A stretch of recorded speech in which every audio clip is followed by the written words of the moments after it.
So, questions. Questions upset people. I guarantee you, what I do at times is really demanding because I upset you. And when I upset you, you kind of dump on me back. It's his fault. He made us think sometimes. I don't think I'm going to get that with this group here. But what we discovered in helping people find the questions, it's our clients that teach us. So we teach the clients. What we help is take the framework of the way people were saying and how do they structure it. These questions here on the left-hand side talk about efficiency and effectiveness, the TQM model, the Six Sigma model.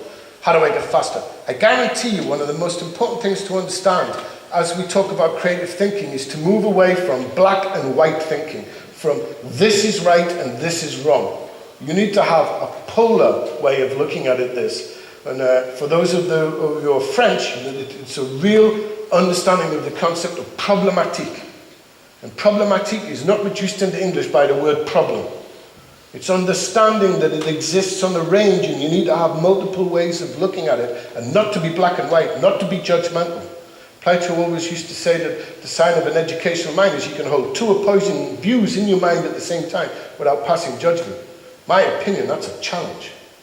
You know, it's a real challenge. It requires real effort to do that when you're in the business world.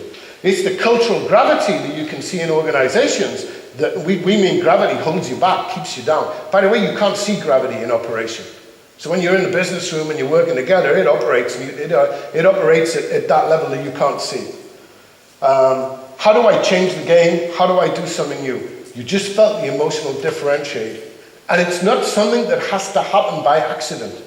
It's a framework, it's a model. It's like your Aspire model. You have a model, you look at it, you measure it, and you look at the difference. But you have to make the input. You have to be hungry to do something. You have to move away from the idea that people stand up at the executive committee, right, and tell you what to do.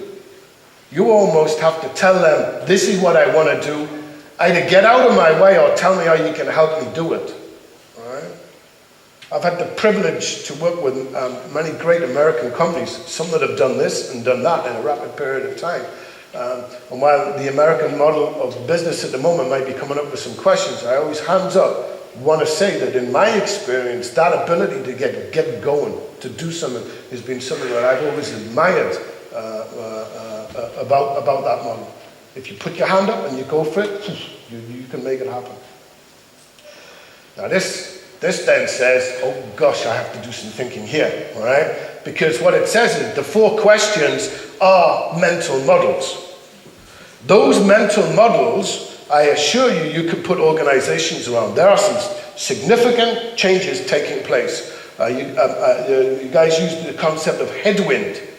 I have news for you. The headwind is in your own heads, right? They're self-created ways of looking at it. If it's headwinds, I can just cope with a headwind. No, you can change the headwind. You can design your own future.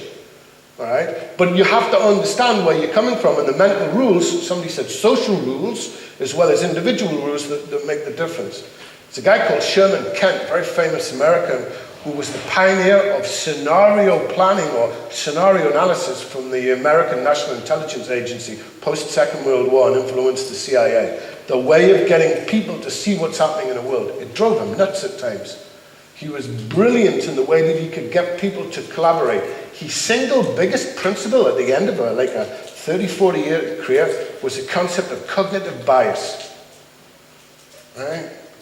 You get a group of people in a room that start thinking the same, he says, that's the danger signal that it's going to end.